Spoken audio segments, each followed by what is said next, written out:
Hiding in plain sight. I never paid much attention to that phrase before I started my new job. Wanted, nighttime security guard. That's all that the ad said, along with a phone number. The town I live in isn't very big, barely a dot on the map on the way to somewhere else. But for whatever reason, we have a museum. I have no idea how it's still in business. I can't recall ever seeing a single person walk through the doors. But when I called the number, the man who answered told me to come to this address this evening for my interview.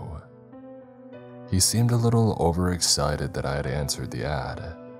When I asked him about the job, he said, "Oh, you know, the usual thing for a security guard."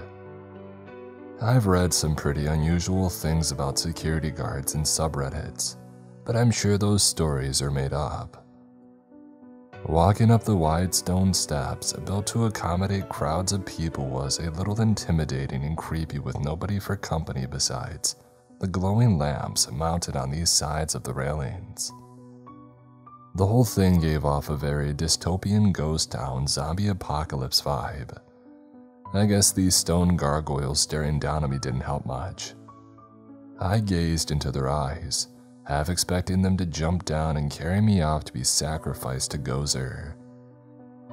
If I hadn't already discussed my hourly wage, I would have turned and hightailed it back home. But the wage was more than acceptable for a security guard. It was downright generous. I was wondering why he would pay so much, but walking up those desolate stairs gave me a clue. Nobody wanted to go near the place. The word haunted had been mentioned more than once. Looking up at the front of the building, these sporadic lights made shadows fall all around and gave it an intimidating presence. I paused at the top of the stairs, thinking about every horror movie that I've ever seen. There's always that one moment where the characters could turn back and live another day, but they never do. The wind whipped up, blowing against me, threatening to push me back down the stairs, almost as if warning me to not go inside. For a moment, I considered heeding the warning and climbing back down the stairs.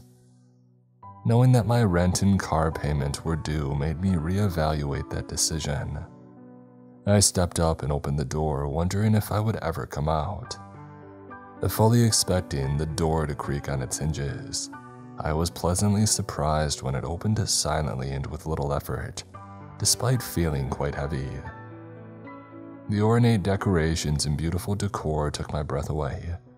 I wasn't sure what I expected, but I found myself regretting that this was the first time that I had ever visited this museum. I hadn't made it 2 steps until an elegantly dressed man appeared and smiled at me. He didn't so much as walk up to me, rather he glided, showing an air of dignity bordering on royalty. "Mr. Welton, I presume," he said, wearing a warm smile. Yes, sir," I said, offering my hand. He glanced at it with an amused look. "Right then, follow me and I'll show you your duties," he said, turning on his heels and gliding away. I pretended to smooth my hair as I followed, feeling like an idiot for offering my hand. He glided past several works of art towards a small desk. "Right then, you'll be in charge of checking the doors so nothing gets in. Or out." "You mean stolen?" I said. "Yes," he said slowly. "Stolen. So I've got the job already?" He stared at me blankly. "Did you show up?" I nodded. "Well, then you got the job." "Do I need a uniform or anything?" "Let's see how your first night goes," he said. "There's a set of rules on the paper on your desk. Please adhere to them. You must do at least 1 round per night through every room and check every door." "1 round, that's it?" "This place is rather large and, challenging." I looked around with a hint of hesitation. Maybe there was a reason why I paid so much. He smiled. "If you have any problems, just call the number on the paper." "That's it?" "Well, I believe so. I'll lock the door on my way out and unlock it again at 9 o'clock on my way back in." I stepped over to the desk and began reading the paper. "What does this mean?" I said, turning around, but he was gone. "Hello?" I called, but only my voice echoed back to me. I looked at the puzzling paper again and read the rules. Rule number 1, there are no rules. Rule number 2, there are no rules. What is this, Fight Club? I said to myself. Every time you break a rule, return to rule number 1. Wait a minute, how can I break a rule when there are no rules? Rule number 3, how you follow the rules is as important as why you follow the rules. That made no sense at all. Rule number 4, if you are caught breaking the rules, the penalties may be severe. Okay, there's something wrong here. This is just talking in circles. I read back over the rules and they look strange. More than just the strangeness of the rules or non-rules themselves, it's the way that they were written. I went back and looked at each letter, and then I paid attention to the letters that were capitalized. It looked like some hidden message. They're watching. I hesitated. Who's watching? I decided to keep reading in hopes that this would begin to make some sense. Rule number 5, do not, under any circumstances, make noise every time you do a round. A message received. Don't move. I stood there immobile, wondering how long I was meant to play this game and if somebody would come by and tag me to unfreeze me and allow me to start my round. As I waited, chuckling to myself at the ludicrousness of this insane game of freeze tag, I felt the air grow cold. Clouds chugged out of my mouth like an old steam train as I fought the urge to rub my arms. A chill that had little to do with the sudden temperature drop ran down my spine as I felt a presence in the room. It crept up behind me, silent as the grave. I could feel its hot breath wash over me as it sniffed. Instead of enjoying the sudden warmth, my temperature plummeted. My heart hammered in my chest. It was all that I could do to keep from running away in sheer terror. As it passed by, I was overwhelmed by the stench of death. This thing was every nightmare that I have ever had personified. I refused to open my eyes and see its hideous form for fear of passing out.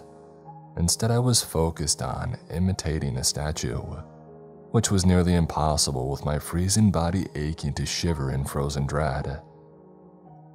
The nameless terror passed to the far side of the room, taking some of the cold with it, and then as suddenly as it came, it was gone.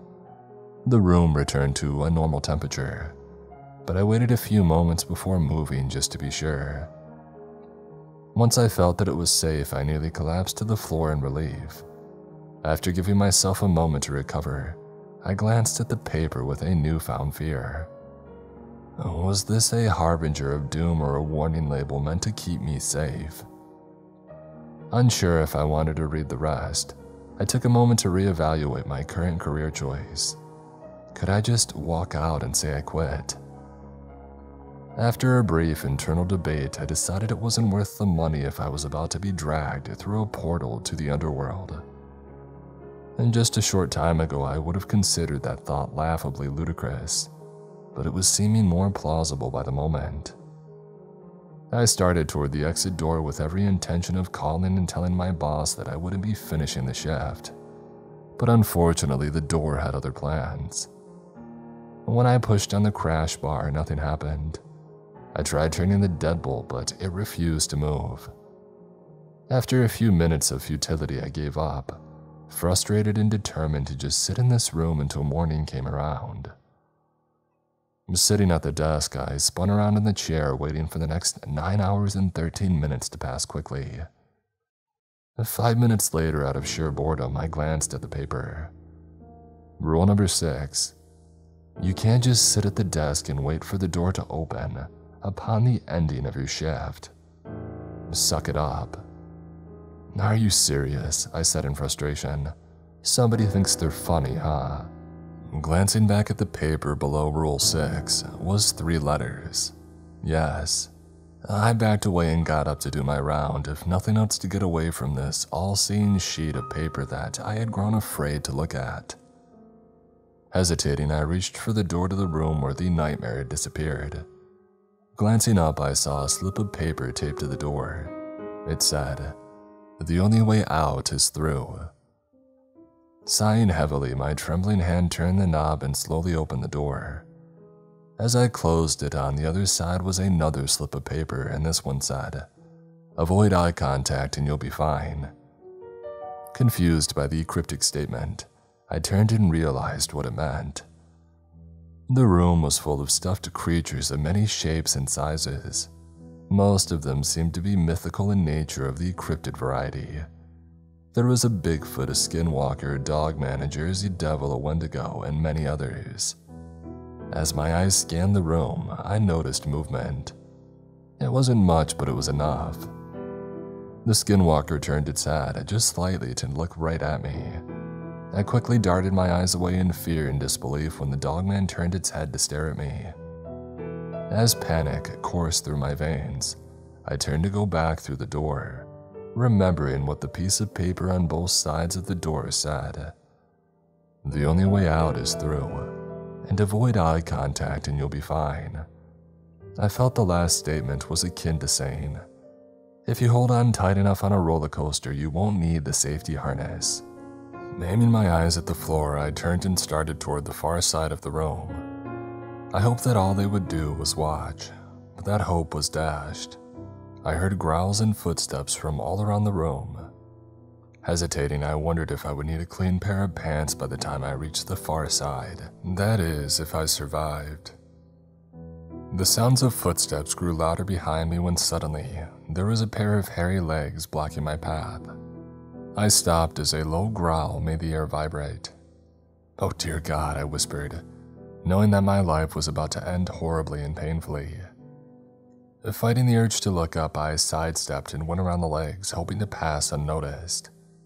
I counted my footsteps, hoping each one wouldn't be my last. Silently praying, I continued toward the door with my eyes aimed down, watching nothing more than my feet. It seemed like the longest walk of my life, listening to the mythical creatures behind me come to life, and sounding every bit like they were following me, just waiting for the right moment to grab me and turn me into a late-night snack. It came as a surprise when I bumped my head into the far wall. Shocked not only that I had made it, but that I had missed the door, I glanced over and found my glorious escape route. As I opened the door, I accidentally glanced back into the room and made eye contact with the Wendigo. Its roar of rage is something that I'll never forget. It charged at me with blinding speed and claws unsheathed, fangs ready to tear me to shreds as I dove through the door in the nick of time, slamming it behind me. The impact in the other side of the wall made dust settle to the floor, causing me to sneeze. I stood and saw another piece of paper taped to the door. "Whatever you do, don't make a sound," it said. As I was about to make a comment about it being too late, a giant set of fangs flew at me from the semi-darkness. Attached to them was the biggest snake that I had ever seen or heard of. It shook off the impact with the door as my legs took over and sprinted for the far side of the room. The dim lighting made it impossible to see the far door as well as rocks and other obstacles littering the floor, as I made my desperate dash to safety. I swear the rock that tripped me moved into my path on its own. Instead of a death sentence, it saved my life as the snake flew over my prone body, having tracked me down. Had I not tripped, its massive fangs would have gone straight through me. Not waiting around to celebrate my accidental good fortune, I jumped up and raced toward the door again. It was now within sight, but so was the snake. It had recovered and was coiling for another strike. Running around a large boulder to make myself a harder target, I aimed for a spot 5 feet from the door. When I was almost to the door, I dove just as the snake passed over me, slamming into the wall as I jumped up and opened the door. Closing the door behind me, I took a moment to catch my breath and think about asking a lot more questions when I interview for my next job. I tried to open my eyes but realized that they were already open. The room was engulfed in total darkness. Pulling out my flashlight, I shone it around but couldn't see anything aside from the door and the floor in front of me. There was no sign of anything in the room, not even a ceiling. It was as if the darkness had sucked the light into itself, never to escape. Being robbed of sight, I relied on hearing. Taking a long listen, I waited to hear any growls or slithers, anything to give me a hint of what I might have to deal with, but there was nothing. Only soul-crushing silence. Having scanned the room the best I could, I set out to find the far door. Nothing seemed strange. Even the echo sounded like a normal large room. It was just devoid of light. The normalness of it terrified me. All I could find out of place was a slight scent of disinfectant. I wasn't sure if that was because whatever horrible creature that called this room its home had killed people here and they wanted to cover the smell, or if the creature itself had passed away, leaving some poor janitor to clean up the mess. In either case, I was on full alert. They say that when one of your senses falters, the others become more acute to make up for it. The same thing was happening with my paranoia. I imagined shadows moving around in the total pitch of darkness. My steps were small and slow as my arms waved in front of me, acting as my eyes, searching for any obstacles. It took what seemed like an eternity to get to the far side walking so slow. I guess that's the price of being careful. As I approached the wall, the flashlight and vision became useful once again.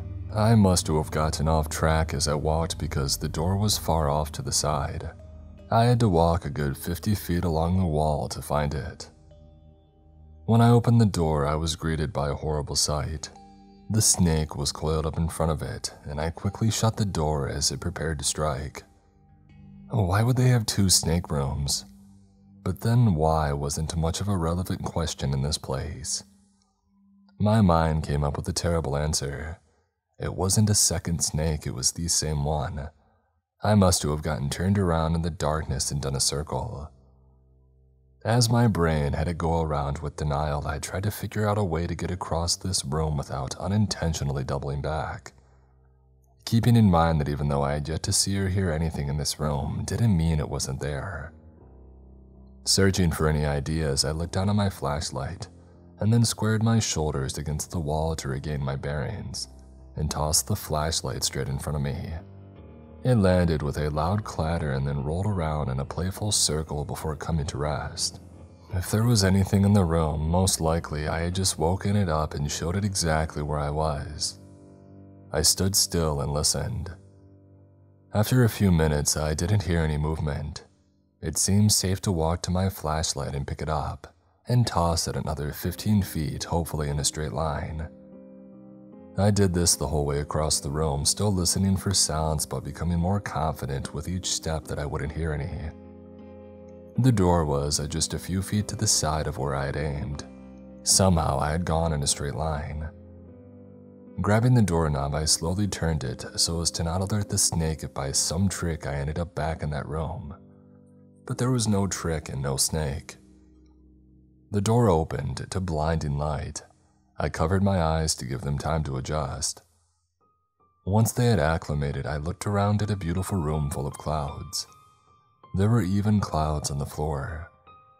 It was disconcerting at first, and it almost made me lose my balance because they were so well painted that it literally looked like I was walking on clouds. I took a tentative step into the room, making sure that it was an illusion and I wasn't about to fall thousands of feet to my death. Holding my breath, I stepped onto the first cloud and let go of the doorframe. It was firm, like a floor should be. My second and third steps were more confident as I realized how effective the illusion was. Once I was acclimated, walking on the clouds was fun. This was turning out to be the easiest room that I had been in so far. And that's when I heard the scream. It was deafening and seemed to come from everywhere at once. I dove to the floor only to realize there was nowhere to hide from whatever it was. I stood out like a sore thumb against the blue sky and white fluffy clouds painted on every surface of the room. The screams sounded again and I began to run, having no idea which way I was going or where the screaming was coming from. For all I knew, I was running toward whatever it was. I just knew that it didn't sound human, and I had no desire to find out what it was. Soon the choice was taken out of my hands. I saw a dark spot appear against the clouds that quickly became larger. It was almost on me when I dove to the floor, feeling something sharp rake my back. Pain shot through me as I reached around and found the back of my shirt in shreds. Not only that, but my hand was covered in blood. Whatever it was, it sliced my back open and I was bleeding. Adrenaline kicked in and I ran faster than I ever have. The problem was I didn't know where I was running to or what I was running from. I was just running. I heard wings flapping and I looked back just in time to see the largest bird of prey that I've ever seen. It looked like a golden eagle, only the thing was massive. The wingspan was easily 20 feet. As I was running, I turned to get a closer look at this thing at the same time I was trying to get away from it. My feet got tangled up and I fell backward just as the razor-sharp talons passed over mere inches from my face. I jumped up and started running again. As I glanced back to find my attacker, I was met with the strangest sight. There was a smear of blood on the floor where I had just been lying. It looked like somebody had wiped blood on a cloud. The wings flapped again and I knew that it was close. I had run out of luck. It would be ready for anything this time. Its razor-sharp talons would rip me to pieces and there was no doubt about it.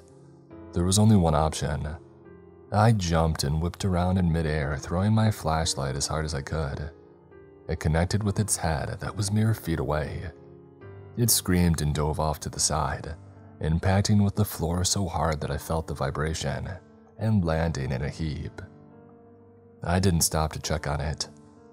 The door loomed ahead of me and I pushed myself for every ounce of speed my body could muster. Turning the knob and opening the door in one smooth motion, I dove through and slammed it shut. Laying on the floor, breathing hard, trying to catch my breath, I knew that I was a sitting duck for whatever monster lurked in this room. I rolled over to get in some defensive position for whatever was about to attack when I saw that I was back in the main hall. I had somehow survived my first, and as far as I was concerned, last round. I stumbled my way to the restroom, in the back of my mind wondering what kind of insanity I would find in there. Would I have to crawl through the mirror into another dimension to get a roll of toilet paper? Fortunately, the restroom held no surprises. I took off my destroyed shirt and ran water over it to clean up my back as best I could. When I was done, I put some paper towels on the wounds and put my jacket on top of it. The desk and chair were where I spent the rest of the night. Surprisingly, it had taken me almost an hour to complete the round. As I sat there pondering if I could survive another night at this job, I saw a dark spot form on the wall and detach itself, only to float over toward me. I closed my eyes and sat perfectly still, ignoring the sudden drop in temperature.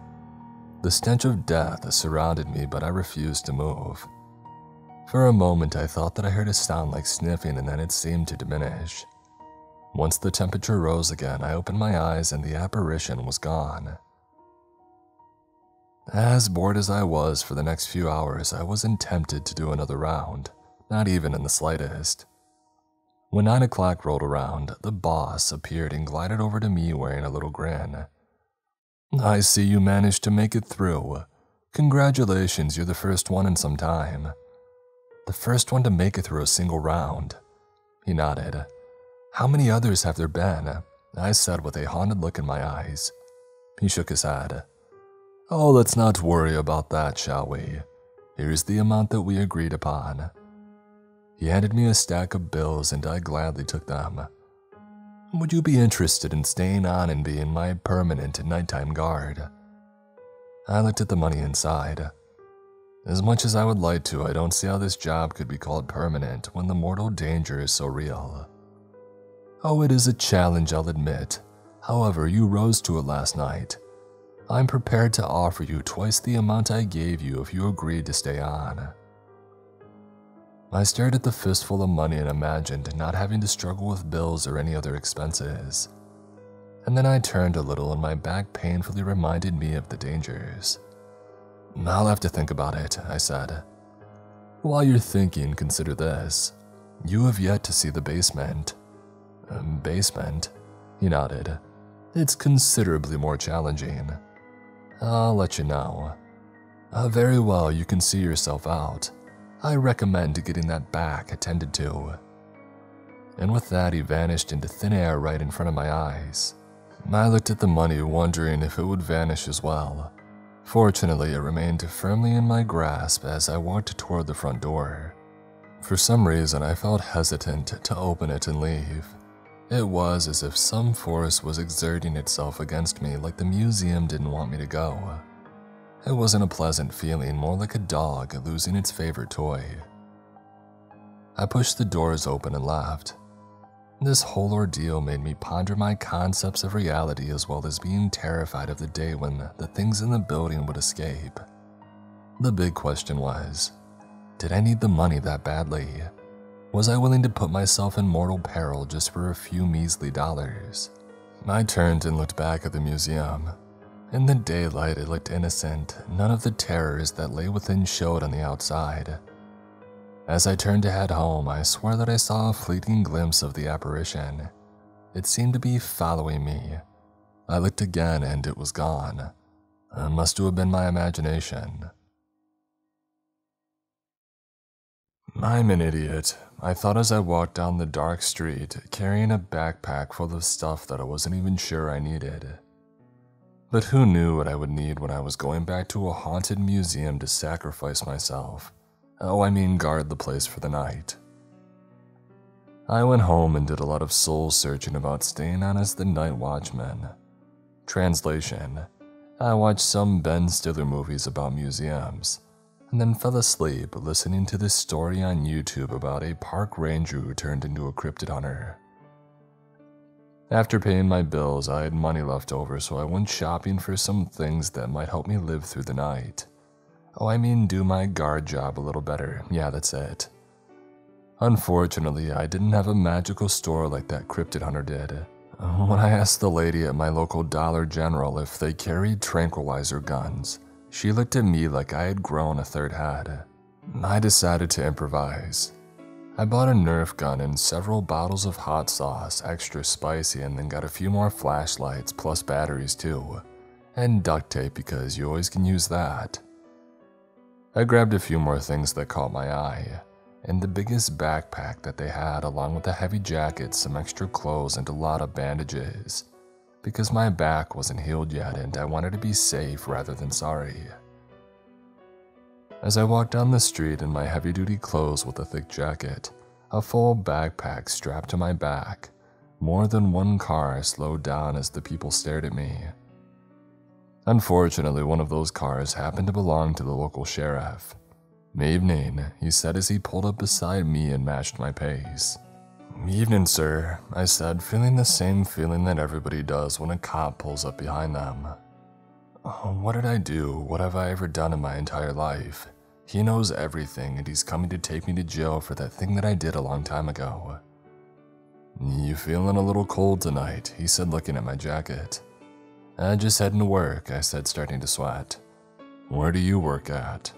"The museum," I said, pointing towards the lights that had just appeared on the horizon. He stopped the car, got out, and walked up in front of me. It was a bit intimidating since he had a few inches and a good 50 pounds on me. As he walked up, I saw all the stuff in his belt and was half tempted to ask if I could borrow his taser for the night. He saw me eyeing his belt and stood a few feet back. I guess he thought that I was going to try to make a move. "When did you start working there?" he said. "Last night." He looked me up and down. "You seem to be remarkably in one piece. And my back hurts a bit." He nodded with what I could almost call respect with maybe a little awe. "So, you know a little bit about the place then," I said, lowering my voice and looking around to see if anybody else was listening. He responded by rolling up his sleeve. There was a nasty scar on the back of his forearm that looked like something had bitten a chunk off of it. But the bite was huge, much larger than any human mouth. "Wow," I said. "Did you get that at?" He nodded. "In the basement," he said. "I quit after the second night and a week in the hospital." I swallowed hard. "A week?" He nodded as he took a step closer and reached into his belt. I thought that he was getting cuffs to arrest me for something when he pulled out a can of pepper spray and handed it to me. I looked at it for a long moment.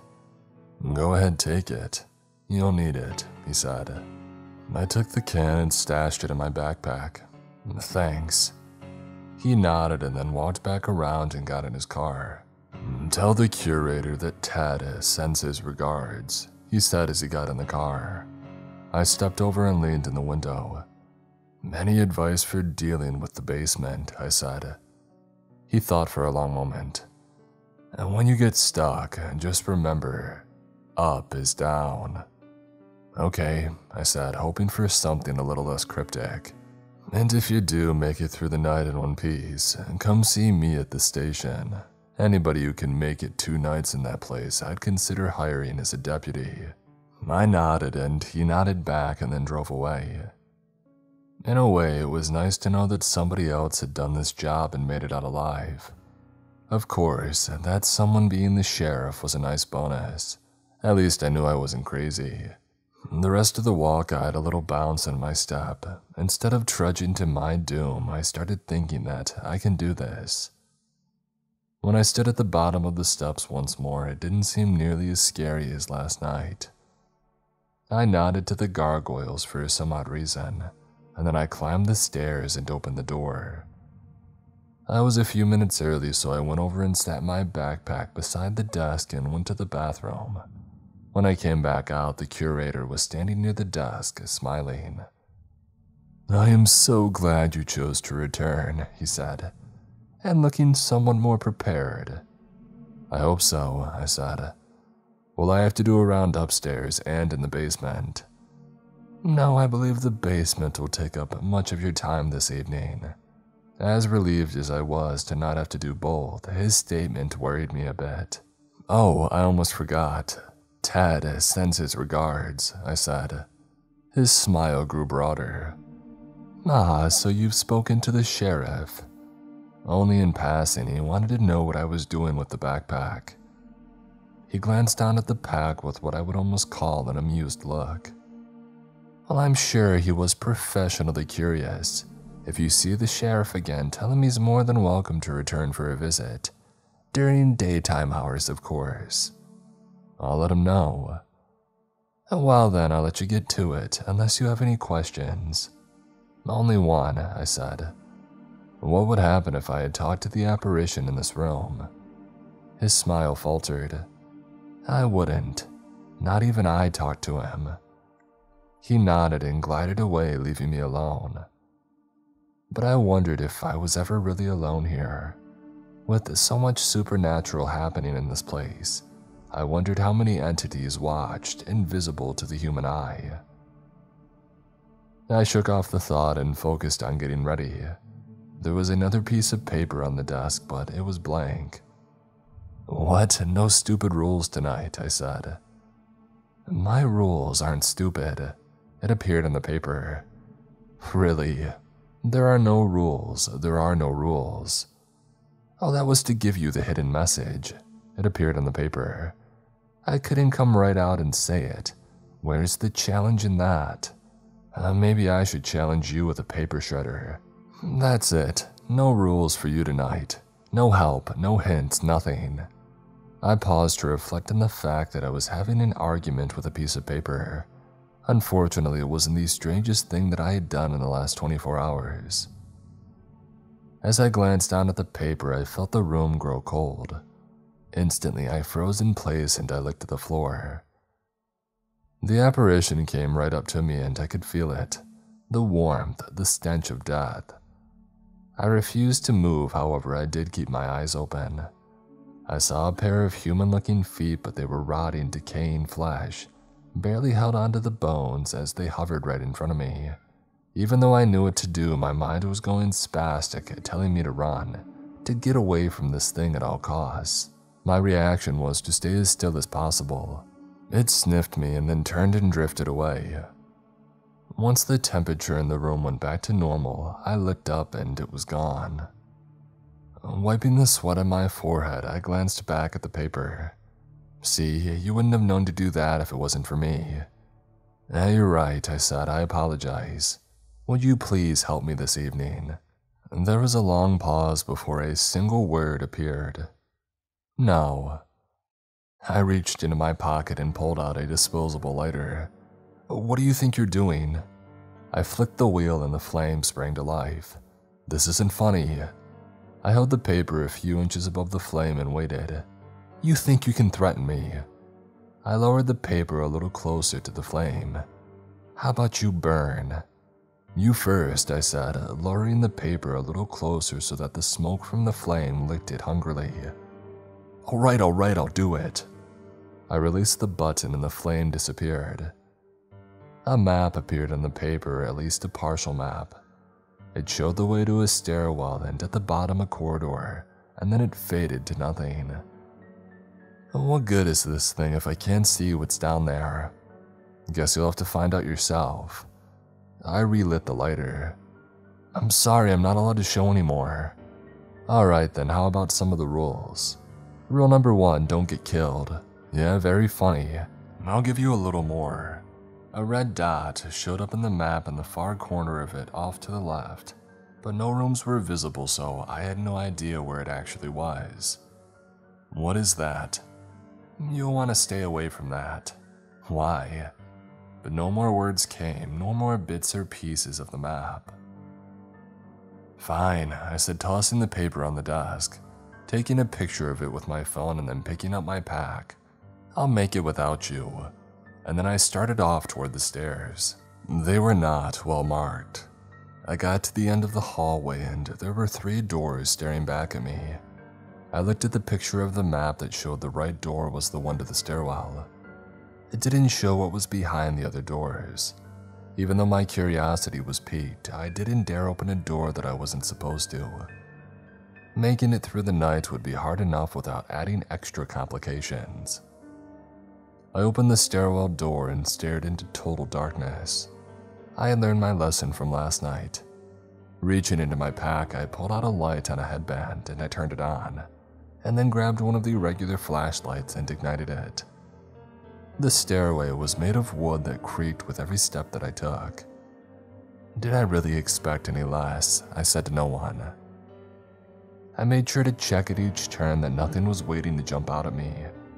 3 turns later, I arrived at the bottom.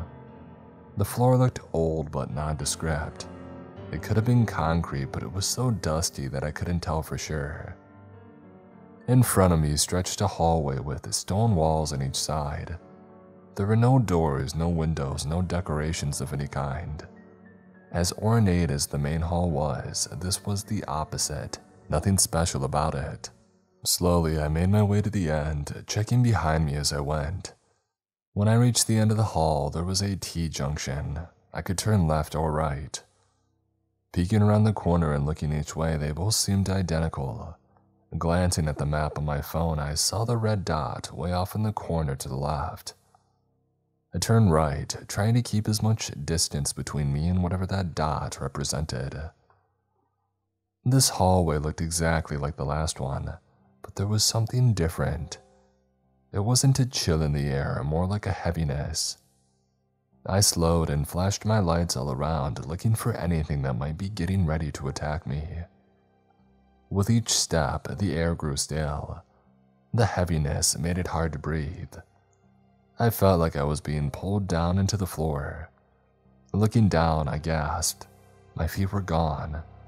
I pulled on my leg with both hands, struggling against the force pulling me under. After much effort, my right foot reappeared out of the floor.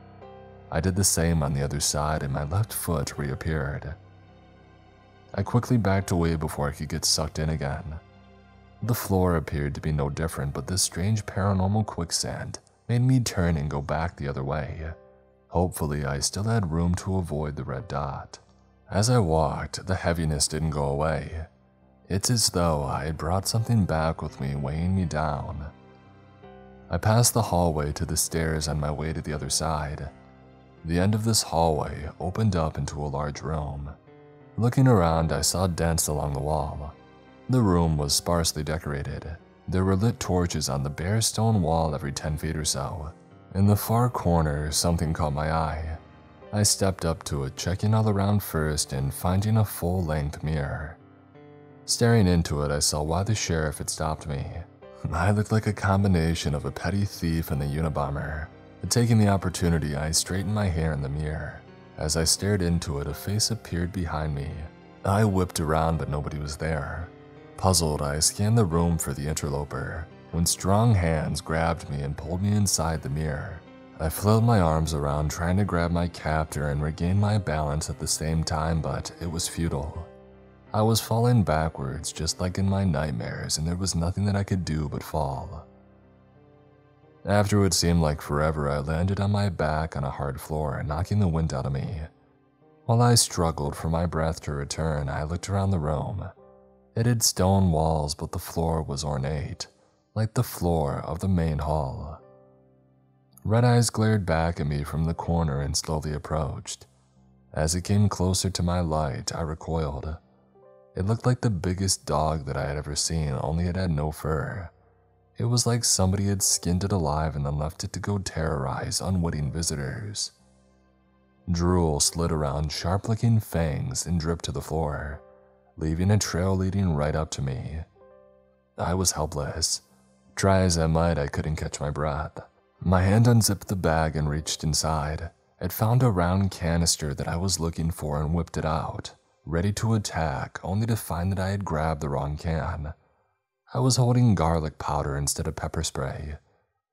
The demon dog looked from me to the can and then came after me. I had just enough time to screw the lid off and shove the can in its mouth. It chewed the can to pieces and looked at me with renewed rage. As it took a step toward me, something strange happened. It sneezed once, spraying powder everywhere, and then stumbled back and began shaking its head uncontrollably.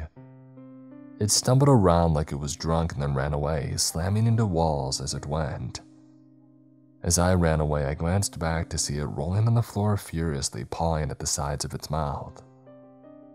I took a moment to grab the pepper spray out of my bag and stick it in my pocket, and then I checked my phone to see if that was the red dot. Unfortunately, the red dot was still there off in the corner to the left. I looked around trying to get my bearings when suddenly the wind picked up. Wind in a basement wasn't something that I was used to, unless somebody had just turned on a massive fan. It just happened to be coming from the direction that I wanted to go. Steeling myself as my strength returned, I found the wind to be a worthy adversary. It pushed back just as hard as I did, and it was hard to gain much ground. I fought one step at a time to reach my goal. Unable to see where the wind was coming from, I tried to find any obstacles that I could hide behind to protect me from the wind, but it wasn't happening. As suddenly as the wind had started, it ended, leaving me leaning forward with nothing to fight against. I did a face plant on the floor, barely remaining conscious. I stepped out into a massive room with a ceiling so high that I couldn't see it. Everything looked like it had been burned to a crisp. There was nothing on the walls and only piles of detritus on the floors. I approached one of the piles as I stared at it and realized it was staring back. A burned human skull sat atop a pile of bones.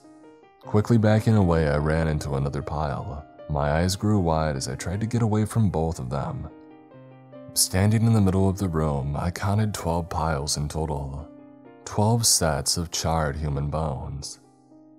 My eyes darted around trying to find what could have done this when the biggest pile rose out of the floor, leaving the other piles falling from above and raining bones down on me. I dove near the wall and huddled, covering my head to protect myself from the falling skeletal remains. The rumble of the floor was deafening. I covered my ears and tried to see what was causing all the noise. Finally, the dust cleared, revealing a massive, honest-to-God, living, breathing dragon.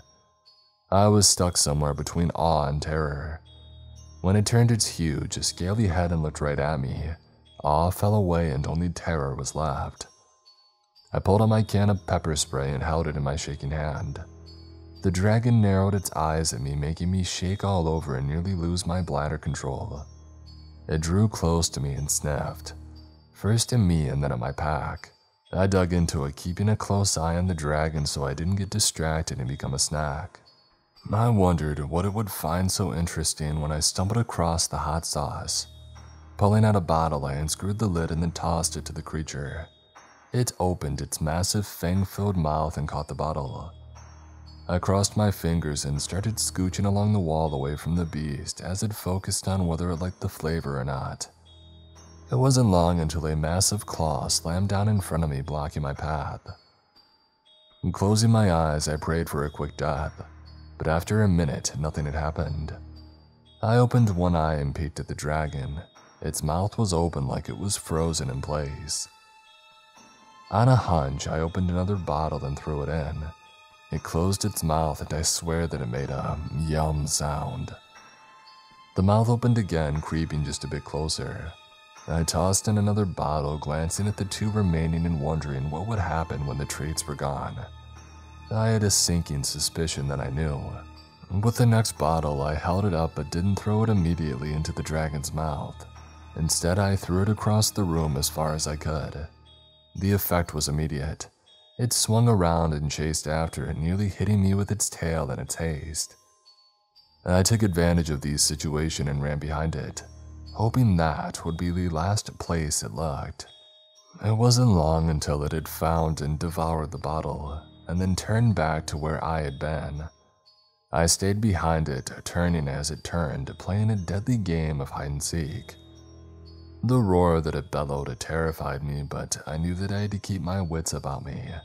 I had a chance here and I didn't want to blow it.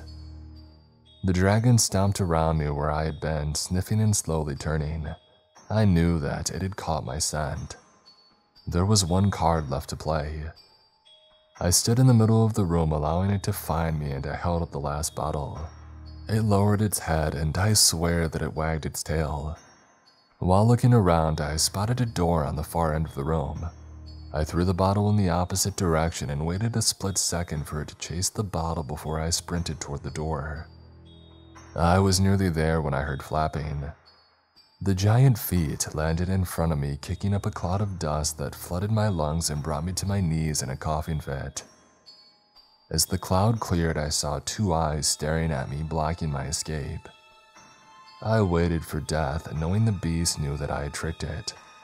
It took a step toward me, its breath nearly knocking me over. A low growl vibrated the air, and I knew that I was dead. It opened its mouth. I waited and waited. I wanted more snacks, but I didn't have any. Vainly, I searched through my bag for anything, but there was nothing. In desperation, I patted my pockets. The pepper spray. I threw it as far away from the door as I could and waited for the dragon to chase it. To my surprise, it looked at me with a confused and almost sad expression, but then it turned and chased after the can. Ripping the door open, I turned and slammed it shut and then slid against it down to the floor. Closing my eyes, I sat and took a breather. Whatever came next, I wanted to be as ready as I could be. I knew the dragon room hadn't been as bad as it could have been, but I also knew once it discovered that there were no more treats, that I was next on the menu.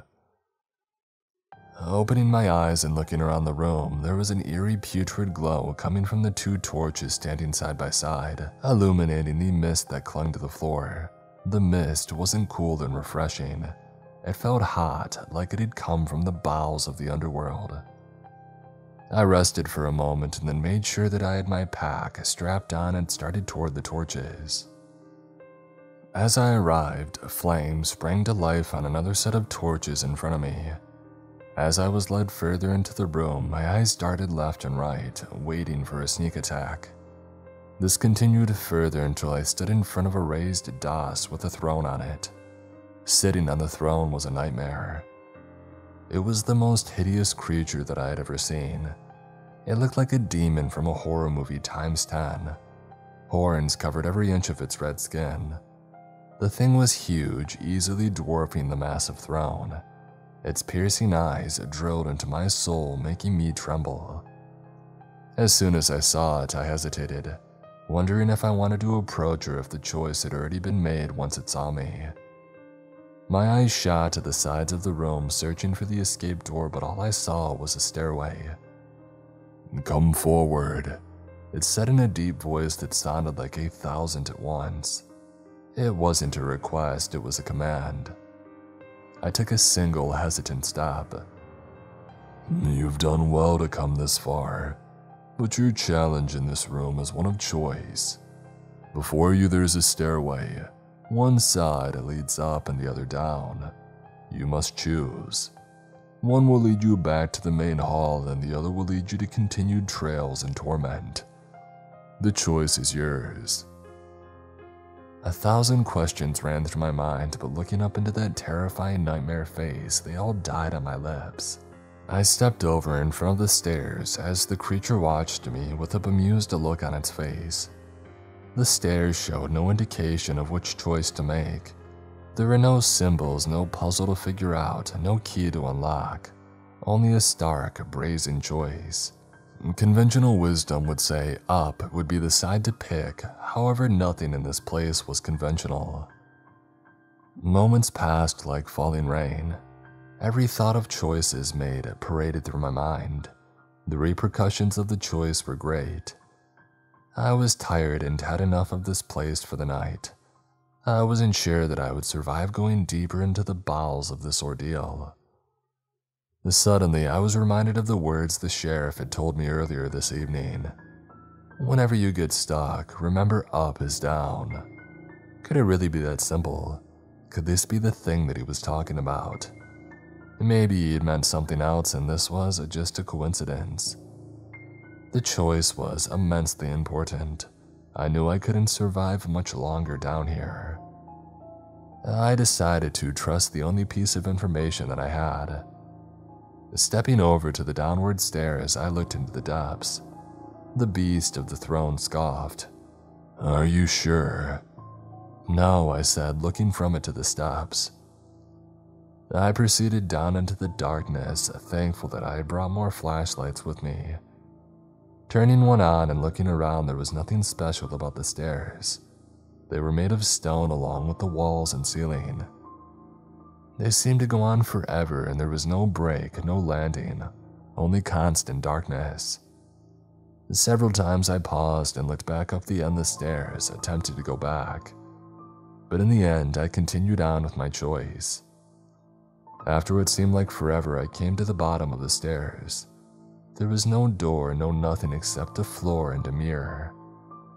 I approached it and reached forward, only to have an arm reach out and grab me, yanking me in. Before I knew it, I was falling. The floor hit me hard, knocking the wind out of me. My backpack came next, landing on my head and making me regret how many supplies I had brought along. As I laid there, seeing stars and trying to breathe, a face appeared inches from my nose. "I trust you found your second night as interesting as your first," the smiling curator said. There were several answers I wanted to give him, but in the end, it was most fortunate that I couldn't breathe at the moment. Once recovered, I stood and checked the time. Somehow it was 9 in the morning. Whether my 2 trips through the looking glass had warped time, or my pack landed in my head and knocked me out. The curator watched me with a sly grin, seeming to drink in my confusion with great amusement. "Your pay is already sitting on the desk. Will I be seeing you later this evening for another night?" I walked over and picked up the stack of cash, ignoring the paper with the words, "I'd rather be lucky than good," on it. And sure enough, it was twice the amount as last night. "Would all the shifts pay the same?" I asked. He nodded. "When would my days off be?" He cocked his head to the side as if trying to understand the question. "To be determined," he said and then disappeared. I walked toward the door, wondering if I would ever get used to his disappearing act. And then I thought about what he said. If my days off are to be determined, does that mean that I won't get any? Or maybe I won't get any until the museum gets the best of me and I stay there forever as a ghost. Opening the door and walking out into the bright morning light, I wondered when that would be.